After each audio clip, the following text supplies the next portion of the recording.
কে 500 টাকার জায়গায় 1000 টাকা দিলে ওয়াজের বা মোনাজাতের ভাষা পরিবর্তন হয়ে যায়, এদের কথার কোনো উত্তর ও ভাষা পরিবর্তন হয়ে যায়। হ্যাঁ, খারাপ তোরা ডিম থেরাপি দিতে হবে। ঘরে খায়া লিল্লা খায়া যারা বড় হইয়া বড় বড় কথা বলে, এদের কথা এদের কোনো সেন্স কাজ করে আর কি বলস, যারা মানুষের ঘরে খায়, যারা কথা বলে তাদের কোনো সেন্স কাজ করে না।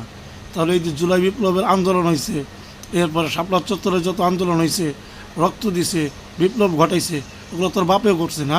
এই শালার বাপ। মনে করি এখন যদি বেগম রুকেয়া থাকতো, আজকের মোল্লা মুন্সিরা তাকে ব্যথাঘাত করতো, অথবা তসলিমা নাসরিনের মতো দেশ তারা করতো বেগম রুকেয়ারে।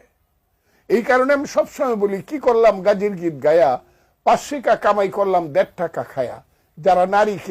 যারা নারী নীতিতে প্রোগ্রেসিভ কথা বলে, তাদেরকে যারা বেশ্যা বলে, এদের তো মায়ের পেটে জন্মগ্রহণ করা ঠিক হয় না। তোর এখন তসলিমা নাসরিনের জন্য খুব মায়া হইতেছে না? বাহ, তসলিমা নাসরিন হচ্ছে তোর মা। ওদের একটা বেশ্যা, এটা তো সবাই জানে। বেশ্যা কি করছে বিদায়ী তো রেখে খেদানো হয়েছে। হ্যাঁ, ওই বেশ্যার সন্তান হয়, তুই আর কত ভালো কথা বলবি বল? তুই কি মানুষ না যারোর সন্তান? এটাই এখন সন্দেহ, জাতির কাছে প্রকাশ করা দরকার। আর তুই যে বললি যে এরা নারীদেরকে বেশ্যা বলে, এরা মায়ের পেটে জন্ম নেয় নাই, তো মায়ের পেটে তুই জন্ম নিয়েছস। আমরা নারীদেরকে, ইসলাম নারীদেরকে যথেষ্ট সম্মান দিছে।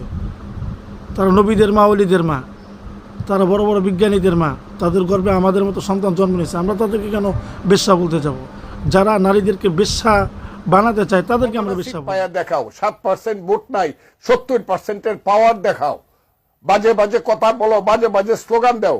আমি খুব ক্লিয়ারলি তাদের সম্পর্কে পরিষ্কার ভাবে বলতে চাই, না, আসো, তুমি ইসলাম চাও, শরীয়ত চাও, শরিয়া আইন চাও, দেশে প্রতিষ্ঠিত করতে চাও, কোরআনকে সংবিধান বানাইতে চাও, তুমি যদি চাও, আপনারা যদি চান, জামাত ইসলাম যদি চান, হেফাজত ইসলাম আছে। না দাদু ভুল করে ফেলছো তুমি কিন্তু বড় ভুল করে ফেলছো। তুমি হেফাজত ইসলামের নাম নিছো, তুমি কিন্তু এবার গেরাগলে পড়ে যাবা। বুঝে গেছি, তোমার সময় বেশি দিন আর নাই।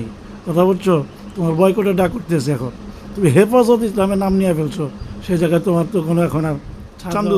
মনে রাখো, হেফাজত ইসলাম যদি নামে মাঠে, আর যদি রাজনীতি করে, অরাজনৈতিক সংগঠন, খেপায় যদি রাজনৈতিক সংগঠন বানাও দাদু, তাহলে কিন্তু তোমার অস্তিত্ব থাকবো না।